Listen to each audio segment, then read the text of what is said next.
야고보서 3장 1절로 6절 말씀을 한 절씩 교독하고 마지막 절은 함께 읽겠습니다. 제가 먼저 읽습니다. 내 형제들아, 너희는 선생된 우리가 더 큰 심판을 받을 줄 알고 선생이 많이 되지 말라. 우리가 다 실수가 많으니 만일 말에 실수가 없는 자라면 곧 온전한 사람이라 능히 온몸도 굴레 씌우리라. 우리가 말들의 입에 재갈 물리는 것은 우리에게 순종하게 하려고 그 온몸을 제어하는 것이라. 또 배를 보라. 그렇게 크고 광풍에 밀려가는 것들을 지극히 작은 키로서 사공의 뜻대로 운행하나니 이와 같이 혀도 작은 지체로 돼 큰 것을 자랑하도다. 보라, 얼마나 작은 불이 얼마나 많은 나무를 태우는가. 혀는 곧 불이요 불의의 세계라. 혀는 우리 지체 중에서 온몸을 더럽히고 삶의 수레바퀴를 불사르나니 그 사르는 것이 지옥불에서 나느니라. 아멘. 오늘부터 다시 야고보서 말씀을 나누겠습니다. 먼저 가장 기본적인 것들을 다시 정리해 보려고 하는데요. 예수님의 동생이자 예루살렘 교회 중직이었던 야고보가 믿는 이들이 회람하여 읽을 수 있는 편지를 써서 보내는데 이것이 야고보서입니다. 야고보서에 가장 많이 등장하는 단어는 행함입니다. 그래서 야고보는 그는 믿음이 아니라 행함을 강조한다라고 하는 오해를 받곤 합니다만, 그러나 사도행전을 보면 야고보는 예수 그리스도를 믿음으로만 구원을 받는다라고 하는 가장 기본적인 기독교 교리를 확증하는 데에 쓰임받았던 사람 중에 하나입니다. 그러니까 야고보에게 있어서 중요한 것은 믿음이었다는 거예요. 그러나 행함이라고 하는 단어가 야고보서에 계속 등장하는 이유는 야고보에게 있어서 믿음과 행함은 별개의 것이 아니었기 때문입니다. 똑같은 거죠. 믿음이 있을 때 행하고 행함이 있어야만 믿음입니다. 그래서 야고보서는 믿음 있는 사람들이 각각의 상황 속에서 어떤 모습을 보임으로 그 믿음을 증명할 거냐에 대한 이야기를 하는 거죠. 야고보는 말합니다. 믿음 있으면 여러 가지 시험이 온다고 해서 낙심하지 않는다. 그 시험 넉넉히 이겨낸다. 또한 믿음이 있으면 그 시험을 만났을 때 인내한다. 그래서 그 인내를 통해서 주님이 아름다워하시는 열매를 맺게 된다. 이런 얘기를 하고요. 또한 믿음이 있을 때에 다른 사람들이 모두 경건하면 손해봐 라고 생각하더라도 그는 말씀을 믿고 경건의 유익을 기대하면서 경건의 삶을 위해서 노력한다. 이런 얘기도 하고요. 믿음이 있으면 앞에 있는 사람이 하나님의 선물이라고 하는 것을 알기 때문에 절대로 외모를 가지고 차별하지 않는다. 이런 얘기를 합니다. 믿는 사람들은 어떤 행함을 가지게 되어지는가, 자연스럽게 보이는 모습은 무엇인가, 이걸 이야기하는데요. 오늘은 믿는 사람들의 언어 생활, 하나님의 사람들은 어떻게 말을 하는가에 대해서 이야기를 하고 있습니다. 기독교인으로서 말을 해야 됩니다 라고 하는 그 야고보의 의미를 들으면 말을 품격 있게 사용하라는 거구나, 온유한 단어를 사용하라는 거구나 라고 생각하기가 쉽습니다만, 오늘의 본문을 보면 조금 매섭습니다. 1절과 2절 한번 읽어볼까요? 함께 읽습니다. 시작. 내 형제들아, 너희는 선생된 우리가 더 큰 심판을 받을 줄 알고 선생이 많이 되지 말라. 우리가 다 실수가 많으니 만일 말에 실수가 없는 자라면 곧 온전한 사람이라 능히 온몸도 굴레를 씌우리라. 아멘. 야고보가 말합니다. 나와 같은 선생들은 말을 많이 하게 되고, 말이 많아지면 더불어 실수가 늘어나게 되고, 실수가 늘어나면 늘어날수록 더 큰 심판을 받게 된다. 웬만하면 선생이 되려고 하지 말아라. 그는 언어 사용과 심판을 연결한다는 거예요. 근데 오늘 말씀을 묵상하다가 마태복음 25장에 나오는 달란트의 비유가 생각이 났습니다. 한번 읽어볼까요? 마태복음 25장 14절과 15절 말씀을 읽습니다. 시작. 또 어떤 사람이 타국에 갈 때 그 종들을 불러 자기 소유를 맡김과 같으니 각각 그 재능대로 한 사람에게는 금 5달란트를, 한 사람에게는 2달란트를, 한 사람에게는 1달란트를 주고 떠났더니. 19절입니다. 오랜 후에 그 종들의 주인이 돌아와 그들과 결산할세. 30절입니다. 이 무익한 종을 바깥 어두운 데로 내쫓으라. 거기서 슬피 울며 이를 갈리라 하니라. 아멘. 어떤 사람이 타국에 갈 때 종들을 불러서 자신의 소유를 맡깁니다. 한 종에게는 5달란트, 다른 종에게는 2달란트, 나머지 한 종에게는 1달란트를 맡깁니다. 그리고 시간이 꽤 흐른 후에 돌아와서 결산을 하는데요, 5달란트와 2달란트 받은 종은 칭찬을 받습니다. 받은 것을 가지고 열심히 잘 사용했기 때문입니다. 그런데 1달란트 받은 종은 책망을 받고 어두운 데로 쫓겨납니다. 왜냐하면 받은 것을 경시하고 그것을 땅에 묻었다가 다시 가져왔기 때문입니다. 이 비유를 통해서 알 수 있는 것은 주인이 주었기 때문에 그 준 것을 어떻게 관리했느냐를 셈할 권한도 주인에게 있다라고 하는 거예요. 여러분, 언어는 우리의 것이 아닙니다. 창세기 2장을 보면 하나님께서는 아담이 음성을 낼 수 있도록 하셨습니다. 그래서 앞에 새와 짐승들이 서 있을 때 자신의 음성으로 그 대상을 표현하게 하셨죠. 언어를 주신 거예요.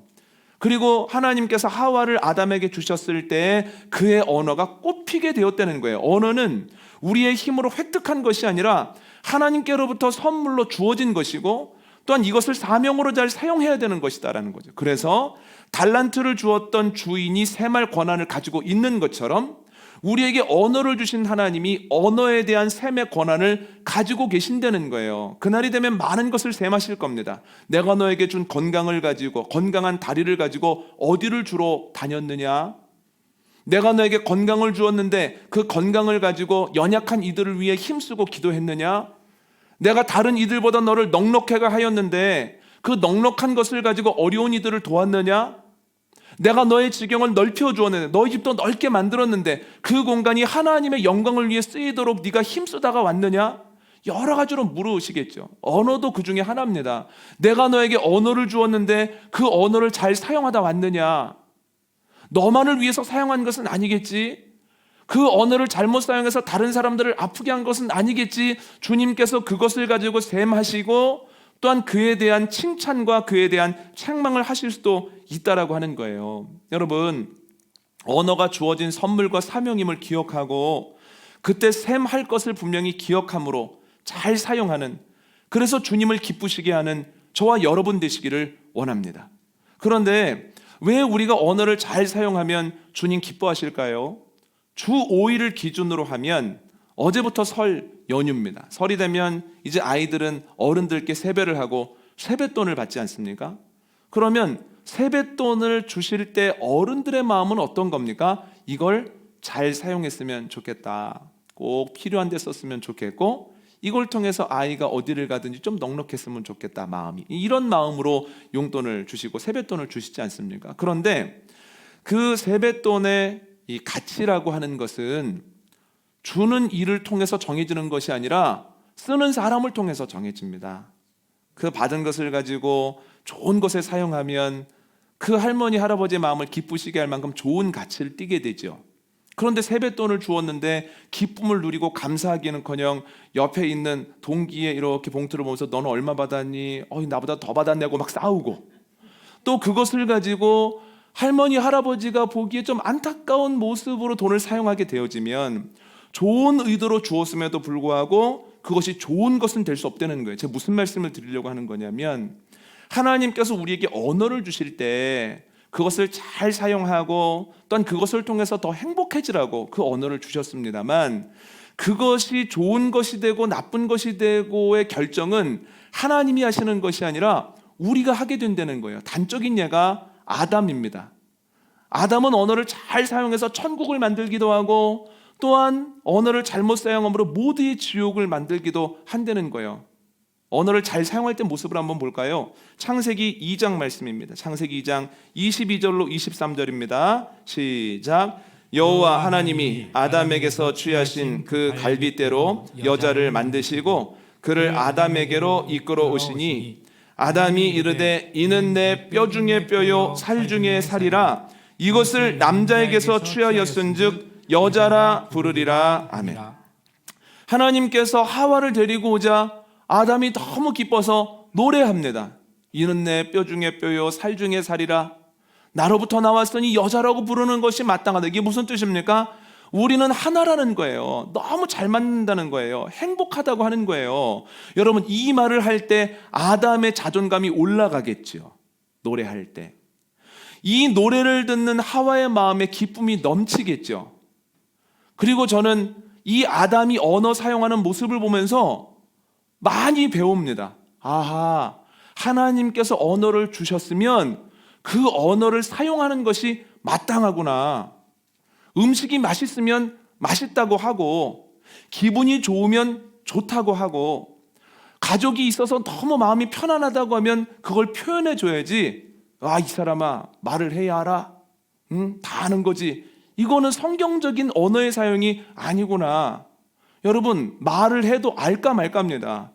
근데 말을 안 하는데 어떻게 합니까? 아담이 뭘 보여주냐면 좋으면 표현하라는 거예요. 감사하면 표현하라는 거예요. 그리고 아하, 표현을 할 때는 이렇게 하는 거구나. 이렇게 가족들에게 표현을 해야 가족의 기쁨이 넘쳐나는구나. 아담을 통해서 배운다는 거예요. 그리고 무엇보다 그렇게 언어를 사용하는 아담을 보시면서 하나님이 얼마나 행복하시겠습니까? 야, 내가 준 걸 잘 사용하는구나. 예전보다 분위기가 더 좋아졌구나. 하나님께서 그러시겠죠. 계속 이렇게 사용하면 좋은데 그렇지는 못했다는 거예요. 창세기 3장을 보면 예상치도 못했던 일이 일어납니다. 한번 읽어볼까요? 창세기 3장 12절 말씀입니다. 시작. 아담이 이르되 하나님이 주셔서 나와 함께 있게 하신 여자 그가 그 나무 열매를 내게 주므로 내가 먹었나이다. 아멘. 아담과 하와가 선악과를 먹습니다. 부끄럽기도 하고 두렵기도 해서 동산 나무 사이 잎사귀 뒤로 숨습니다. 하나님께서 그들을 찾아오셔서 물으시죠. 왜 불순종하였느냐? 왜 선악과를 먹었느냐? 그랬더니 대뜸 아담이 이렇게 대답합니다. 하나님께서 나에게 주신 바로 그 여자가 이것을 줘서 먹었습니다. 원망이 2개나 들어있습니다. 이 짧은 문장에. 하나님께서 주시지 않았습니까? 하나님만 안 주셨어도 이런 사단이 났겠습니까? 두 번째는 저 여자가 잘못된 선택으로 나를 강요했습니다. 저 여자만 아니었어도 내가 이런 모습은 아니었을 텐데. 이 짧은 순간에 변명이 2개나 들어가는 거예요. 여러분, 이 말을 할 때 아담의 모습이 얼마나 비참합니까? 얼마나 못났습니까? 그 말을 듣는 하와의 마음이 무너지지 않겠습니까?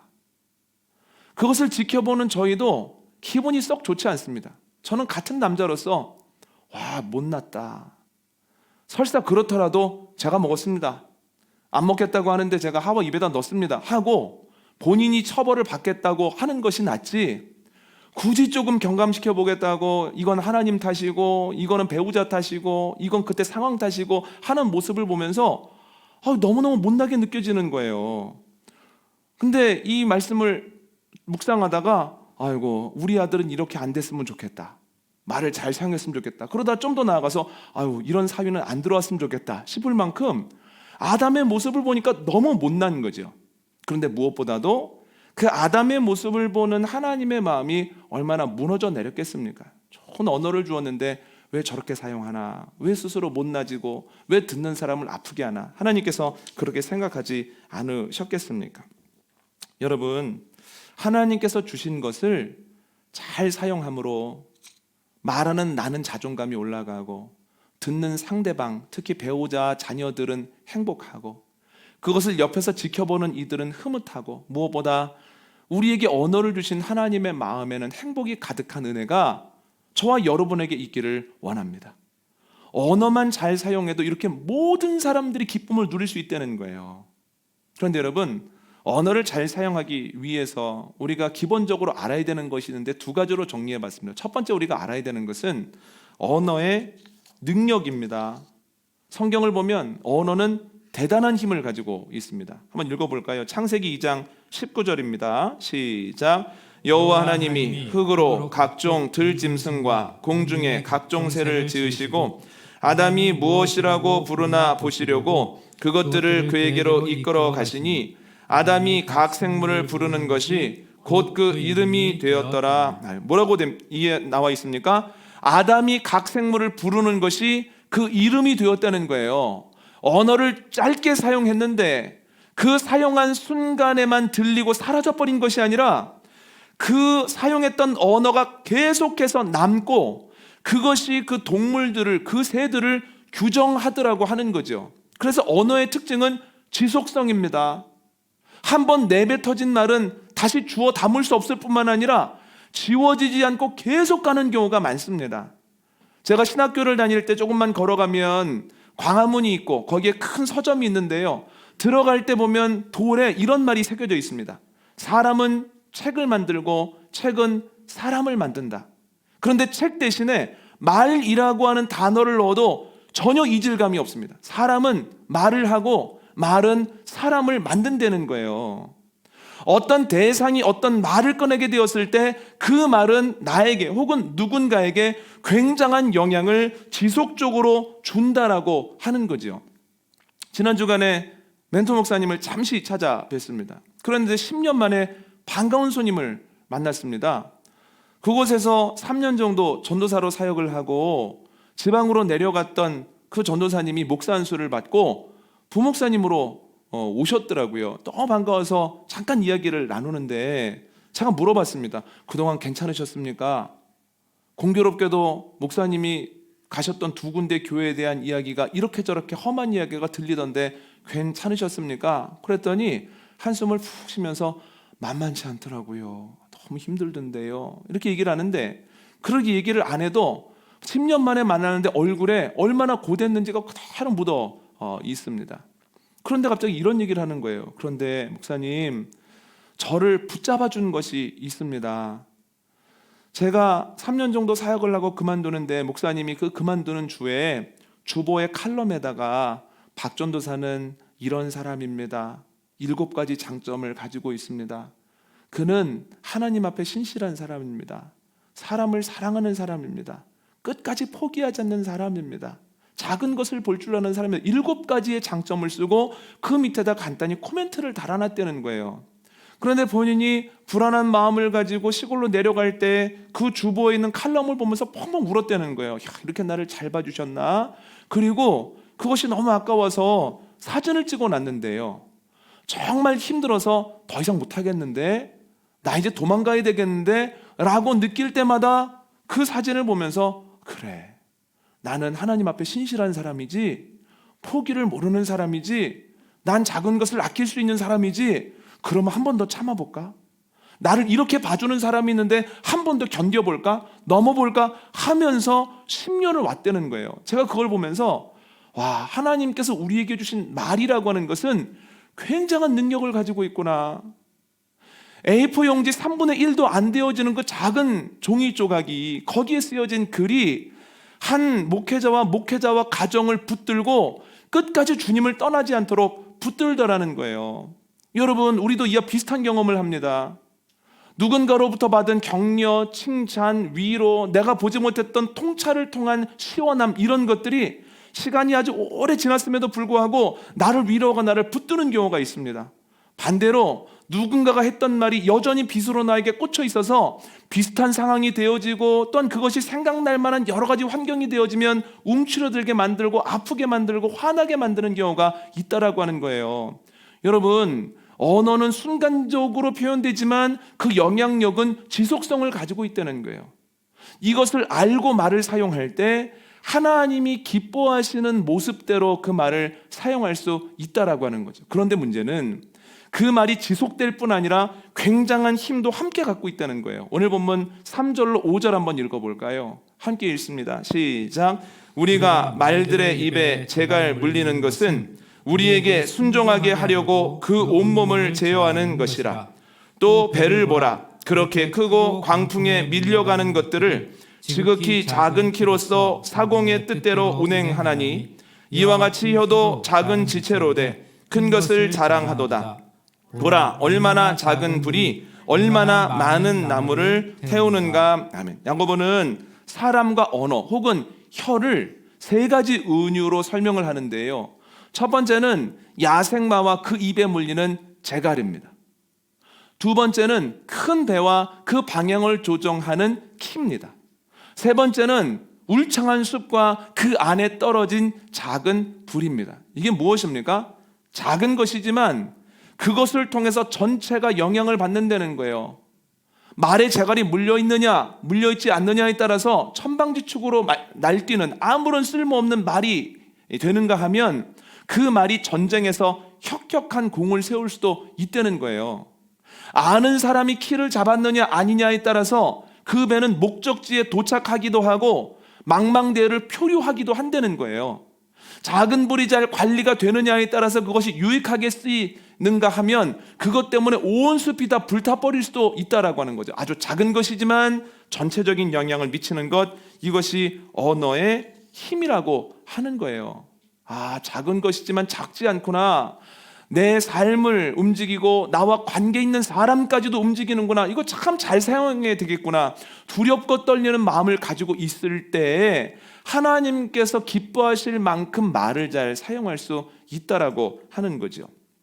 어렸을 때 달란트의 비유를 들으면 한 달란트 받았던 사람이 조금 불쌍하게 여겨지는 겁니다. 아니 5달란트 받은 사람, 2달란트 받은 사람을 보면 주눅 들지. 이거 가지고 뭘 하냐 해서 땅에 묻어놨던 것도 나름의 선택인데 주인은 왜 이렇게까지 엄하게 했을까? 주님은 이걸 통해서 무슨 말씀을 하려고 했을까 하는 생각을 했는데요. 신학을 전공하고 여러 자료들을 찾아보면서 제 생각에 조금 변화가 생겼습니다. 달란트에 대한 자료를 찾아보면 달란트는 무게로는 32kg가 조금 넘어갑니다. 그리고 이것을 품삯으로 계산하면 6,000데나리온입니다. 한 데나리온이 하루치 품삯이니까요. 한 달란트는 노동자의 6,000일치 품삯, 그러니까 한 20년 정도의 품삯이라고 할 수가 있겠습니다. 이것을 가치로 좀 환산해 보면, 제가 설교를 준비하면서 인터넷을 찾아보니 지난 주간에 1kg의 금이 8천만 원 정도 되더군요. 그러니까 한 달란트 32kg 정도 되는 금은 지금의 시세로 25억 정도 되겠습니다. 노동자 하루의 품삯을 5만 원이라고만 생각을 해도 20년치 연봉이기 때문에 한 데나리온은 10억 정도 된다는 거예요. 정확하게는 환산할 수 없겠지만 넓게 봐도 한 달란트는 10억에서 많게는 한 25억, 26억 정도의 가치를 가지고 있습니다. 그러면 이걸 생각하고 한번 달란트 비율을 생각해 보세요. 한 달란트를 받았는데 너무 적게 여겨져서 땅에 묻어놨습니다. 이러면 이해가 되죠. 그런데 10억 혹은 25억을 받았는데 그게 남들과 비교해서 적게 여겨져서 안 사용하고 땅에 묻어놓고 있다가 갖고 왔습니다라고 하면 그것은 책망받을 거리인가요? 책망받을 거리가 아닌가요? 책망받아야만 되는 거리라는 거예요. 그렇게 큰 것을 주셨는데 그 큰 것의 가치를 알지 못하거나 혹은 남들이 더 많은 것을 받았다고 하는 그 열등감과 위축 때문에 그걸 사용하지 않았으니 당연히 그것을 빼앗기고 어두운 데로 내쫓기는 것은 당연한 일이 아니겠습니까? 누군가를 보면 말을 참 잘하죠. 저 사람은 말 참 잘해. 귀에 쏙쏙 들어와. 이해가 잘 돼. 똑같은 이야기를 해도 저 사람이 이야기하면 신뢰가 가. 이런 분들이 종종 있습니다. 그러면서 그냥 끝나지 않고 그런데 나는 말하는 재주가 없어. 아쉬워. 이렇게 생각을 하죠. 그런데 여러분, 말에 재능이 있건 없건 하나님이 우리에게 주신 언어는 그 자체로서 굉장한 힘을 가지고 있습니다. 달란트의 비유를 이야기로 드리면 말의 재주를 받은 5달란트를 받은 사람뿐만 아니라 말을 할 때 조금 어려움을 느끼는 한 달란트 받은 사람들도 하나님께 상당히 받았으니 그 말을 사용해야 되고 그 말을 잘 사용하기 위해서 매번 몸부림치고 훈련해야만 된다는 거예요. 그런데도 그것을 잘 알지 못하죠. 제 주변에 목사님, 저는 말을 잘 못합니다. 그래서 저는 왜 말을 이렇게 못하게 만드셨는지를 모르겠어요. 늘 이렇게 얘기를 하세요. 그런데 제가 들어보면 말을 곧잘 하세요. 유려하게 말을 못하셔서 그렇지 뭔가 얘기를 듣다 보면 무슨 말을 하는지가 아주 명확하고 또 그분이 하는 말에 제가 꽤 영향을 받습니다.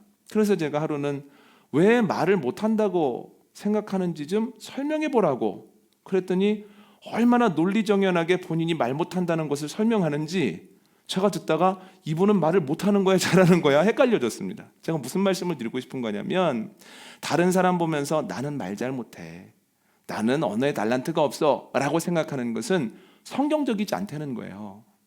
하나님께서 1달란트를 주셨어도 감사하게 받고 그걸로 해야 되는 것처럼 때로는 내가 언어의 달란트가 없는 것 같아도 이 큰 것, 이 가치 있는 걸 잘 사용해야지, 노력해봐야지, 힘써야지, 주님 기쁘시게 해야지 하는 마음을 가지고 말을 사용하면 잘 사용할 수 있고 그것을 통해서 주님께 기쁨을 드릴 수 있다라고 하는 거죠. 말은 지속되는구나, 말은 전체로 확장되는구나, 이것을 기억하고 말을 잘 사용하기 위해서 노력하는 저와 여러분 되시기를 원합니다. 두 번째로 하나님 기쁘시게 하는 언어 생활을 위해서는 언어의 성격을 이해해야 됩니다. 홈쇼핑을 보면 바로 사서 먹을 수 있는 게 있고요, 왔을 때 데워 먹기만 하면 되는 게 있고, 때때로 생물도 옵니다. 그런데 생물의 특징이 뭐냐면 어떻게 조리하느냐, 어떻게 다루느냐에 따라서 그 맛과 멋이 완전히 달라진다는 거예요. 생물은 그렇습니다. 예를 들어 보면 갈비를 샀을 때 그냥 조리가 안 돼 있는 상태에서 생갈비를 받게 되어지면 핏물은 어떻게 빼느냐, 양념에는 뭘 넣느냐, 양념에는 얼마나 재놓을 거냐, 재놓은 양념을 꺼내서 어떤 방식으로 조리할 거냐, 이 모든 선택에 따라서 그 갈비가 똑같은 데서 출발하지만 그러나 그 가능성이 전혀 다른 맛과 멋이 된다라고 하는 거예요. 여러분, 야고보가 3가지를 이야기합니다. 첫 번째는 하나님께서 우리에게 주신 말은 야생마 같습니다. 두 번째는 그냥 길이 나 있지 않은 물 위를 가는 배와 같습니다. 세 번째는 어디로 타게 될지 모르는 불과 같습니다. 어디로 번질지 모르는 불과 같습니다. 이 3가지를 얘기하는데요, 이 3가지의 특징이 공통적으로 뭘 가지고 있냐면 가능성을 가지고 있다는 거예요. 그래서 말은 생물입니다. 하나님께서 우리에게 주실 때 꽤 많은 자유의지를 주셨다는 거예요. 말을 어떻게 사용할지 전권을 우리에게 주셨죠. 이것을 이해하고 이것을 잘 사용하느냐 그렇지 않느냐에 따라서 주님께서 우리에게 주신 말의 맛과 멋과 영향력이 완전히 달라질 수밖에 없다라고 하는 겁니다. 여러분, 저는 오늘 본문을 묵상하면서 노벨 이야기가 생각이 났습니다. 노벨이 있을 때 굉장한 폭발력을 가지고 있는 니트로라고 하는 것 때문에 유용하게도 사용했지만 정말로 많은 사람들이 다치고 죽었습니다. 노벨의 형도 그의 동생도 그것 때문에 죽었어요. 그런데 노벨이 결국은 연구를 거듭하다가 이것은 이렇게 다루면 되는구나 하면서 그것을 물건으로 출시했는데 그게 다이너마이트입니다. 굉장한 폭발력을 가지고 있는 것들의 성질을 잘 모를 때, 잘 다루지 못할 때는 많은 사람들이 여기에 상처를 받고 죽었으나 그것을 어떻게 다루는 것이 마땅한지를 알게 되었을 때부터 그것이 유용하게 사용되고 그것 때문에 다치는 사람들이 급격하게 줄어들더라는 거예요. 그 영향력 있는, 폭발력 있는 것들을 잘 다루게 되었을 때 그것을 가지고 돌산 사이에다가 터널을 뚫을 수도 있게 되고요, 또한 여러 가지 막고 있는 것들을 그걸로 다 해체할 수 있는 그런 능력이 생기게 되었다라고 하는 거죠. 그뿐입니까? 요즘으로 오면 그것을 가지고 불꽃놀이도 하지 않습니까? 그것을 잘 다루어서 하늘에 쏘아 보이기만 하면 그것이 터질 때마다 사람들이 두려움을 느끼는 것이 아니라 이야 하고 탄성을 내지 않습니까? 여러분, 말도 똑같습니다. 주님께서 우리에게 주신 말에는 굉장한 가능성이 있습니다. 이 말을 하나님 안에서 어떻게 사용해야 되는지, 어떻게 사용하는 것이 마땅한지를 알게 되면 그것 때문에 상처받거나 어려움을 겪는 이들은 점점 사라지게 되어지고 그것을 통하여서 어려운 돌산과 같은 문제가 뚫리게 되어지고, 또한 하나님 안에서 말을 사용할 때 저 말에는 힘이 있구나, 저 말에는 성령이 함께 하시는구나, 저 말에는 생명이 있구나, 사람들이 감탄할 수밖에 없다는 거예요. 여러분, 가능성을 이해하고 주님 안에서 말을 사용할 때 여러분들의 말을 통해서 돌산이 뚫어지고 생명이 살아나고 또한 많은 사람들이 감탄하는 일들이 일어나게 되기를 원합니다. 여러분, 명절 연휴를 이제 3일 동안 지내게 되었는데 가실 때 보통 선물 가지고 가시지 않습니까? 그런데 올 명절에는 가족들을 만나거나 혹은 모이실 때 눈에 보이는 선물 이외에 하나님께서 주신 언어라고 하는 선물도 가지고 만나시기를 원합니다. 하나님 안에 우연이라고 하는 것은 없습니다. 저희가 왜 이 시간에 야고보서 이 언어에 대한 이야기를 나누게 되었을까요? 주님께서 말씀하시는 거예요. 내가 너에게 준 선물을 기억해라. 이 선물을 가지고 다른 사람들을 일으켜라. 다른 사람들을 위로해라. 다른 사람들을 지지해라.